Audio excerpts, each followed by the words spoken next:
Alright, we are working on, I believe it's first generation Mercedes ML320. I believe it is.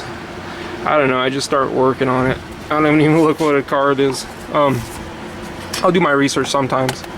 I'm pretty sure I've done these before though, so I realize I didn't need any special tools or anything. Brake pads aren't that bad really. But if somebody brings me brake pads, they haven't changed them in the last 40,000 miles and they got new pads, I'm not taking it all apart and not putting new ones. It's good to renew them anyways, you know, for the price. You do them when you could do them, that way next time you don't go twice as long or whatever and forget to do them, you just do them now. 17mm to take off the wheels. Once again, this is a frame, so you want to support right there where the frame is. You want to make sure you use jack stands.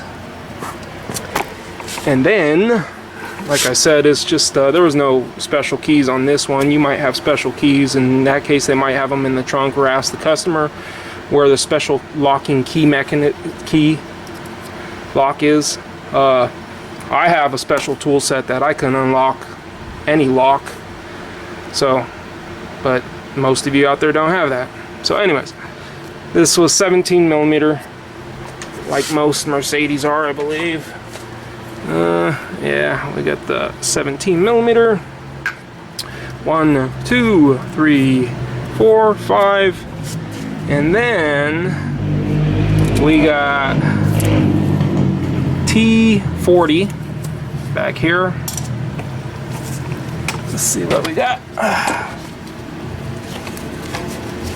Right there, I'll point to it. Right there, that's T40 inside there. Maybe I can show you. It's inside there. And the other one is right. Sorry. The other one's right inside there. T40s.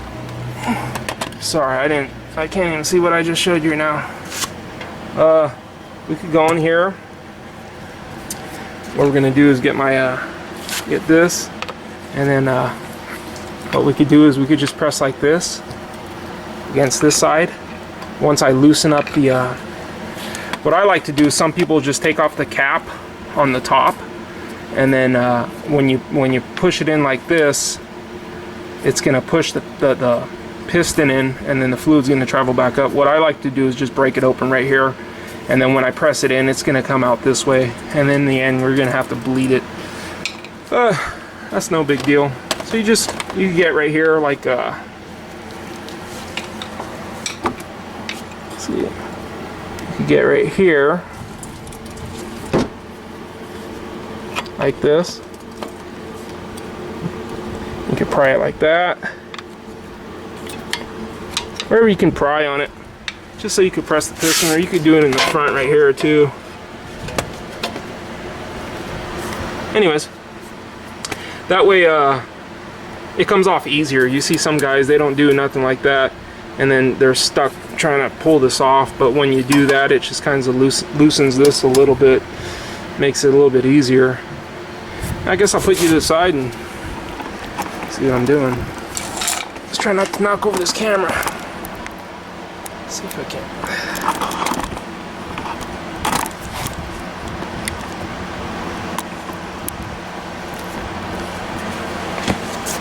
This is a 10mm, by the way. 10mm. Just crack this open. Starts coming out. See how it's coming out? See how I'm pushing it? It's coming out. There's no resistance whatsoever. And I could actually do it all the way. I could push the piston in the entire way this way. Like this. Push the piston in the entire way right here. And actually, with this, the way it is, see, it's completely pushed in now. You got the fluid, there's no air bubbles because I got this system on here. And I'm just gonna tighten it. Oops, wrong way.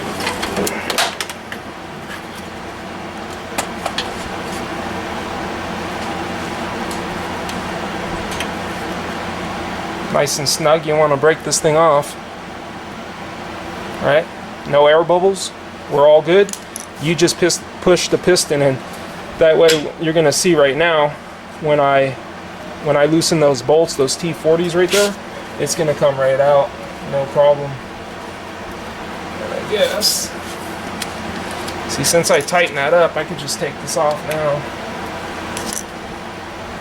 Get a rag. Didn't have any rags handier here.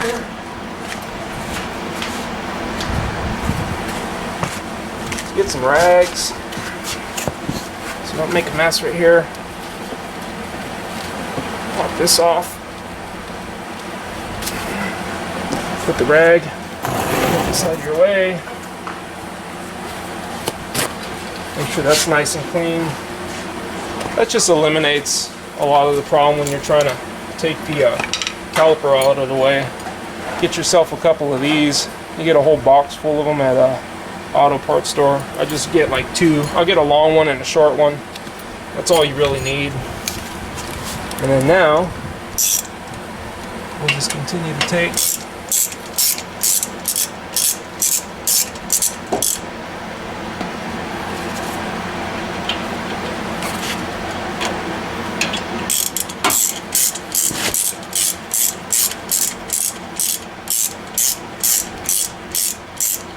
when it comes to like power tools, air tools and stuff like that, I only really like to use them when I'm taking things apart. You don't really want to use them when you're putting things back together. I mean, if you're running down things that you should be running down with the 3/8 and you're running it down with the 1/4" ratchet, air ratchet, that's fine. Or if you're running down things that should be run down with a 1/2" and you're running them down with the 3/8 and thing, that's fine. But I like to do things by hand more often than not. But it does if you're like certain circumstances. It makes it a lot quicker. But I have no problem doing it by hand like this. I hate the noise of the air in my way.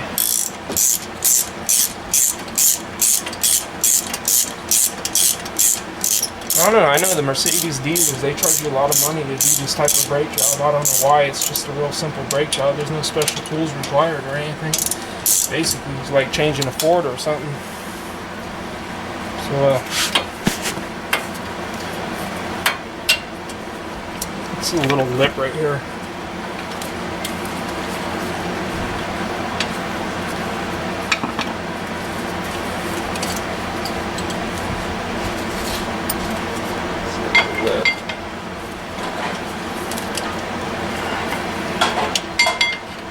Since I've done these.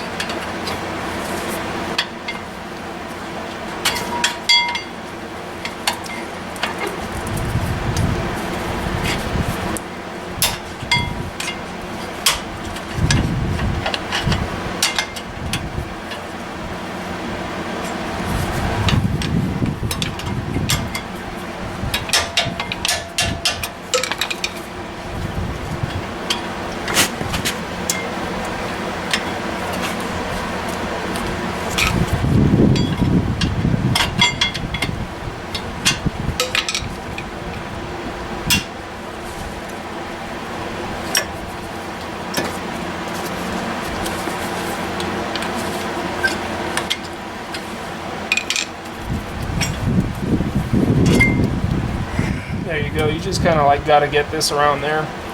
And see the piston's all the way pushed in already. So what we can do is just, before you even hang it, pop the old ones out like that. This one's going to take a little effort on our part. But we don't really care about these old ones, so you just pry it out like that. If you want, you could take some brake cleaner and clean it like that. What I'm going to do right now is, actually, let me get a shorter one. Support it. I like to go around something solid like this. Make sure you're not going to get in the bind of any of the brake cables. So I'll support it right there. And right there.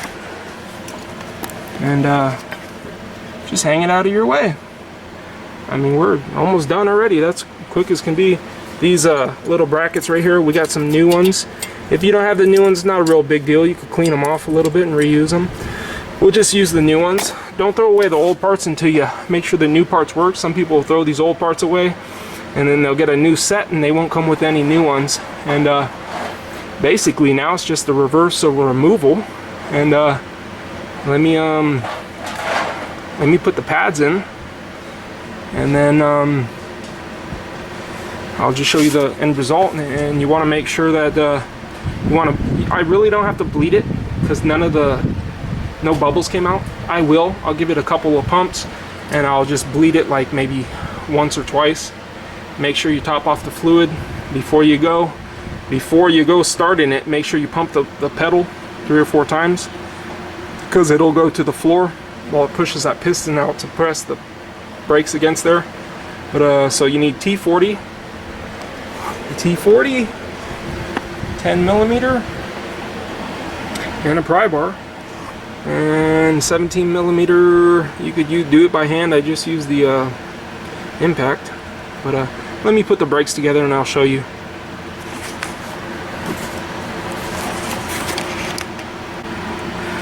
So pretty much done.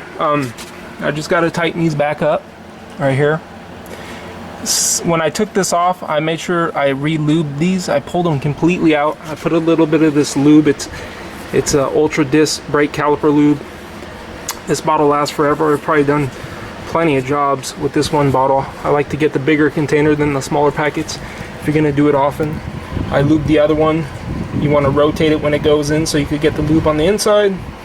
And before I go pushing it back together, I push these out all the way. And these are a little bit different than most brake pads. This one, the other one, is facing the other way. You'll notice it says RH. That's for the right side, which is the passenger side. It only fits on the passenger side, this one right here. I was kind of doing it wrong last time. I was trying to pull this off with the caliper. You just leave this brake pad on. When you're putting it back, you just put this brake pad here. It holds it in place right here. And then this inner brake pad, you push it on to the caliper itself, and then you just push it on.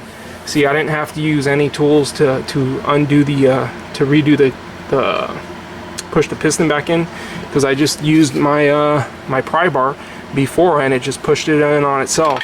And you'll see most mechanics doing stuff like that, so you don't have to fiddle around over here with any special tools or anything.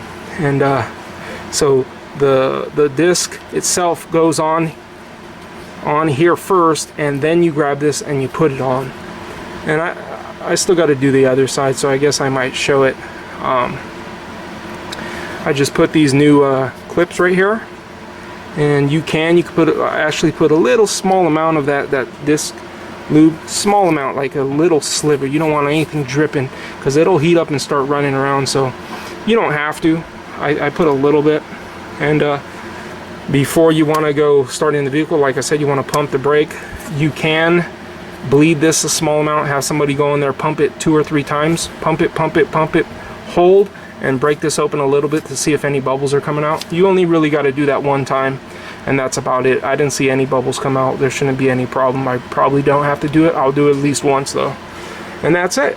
It literally probably took me 5 minutes to do this. It'd probably take me less. So that's for one side. So 10 minutes for the whole brake job, you know, real easy. All you needed, that, the T40, this, and the 10mm, and that's it. Quick and easy. Thanks for watching. Comment, rate, subscribe.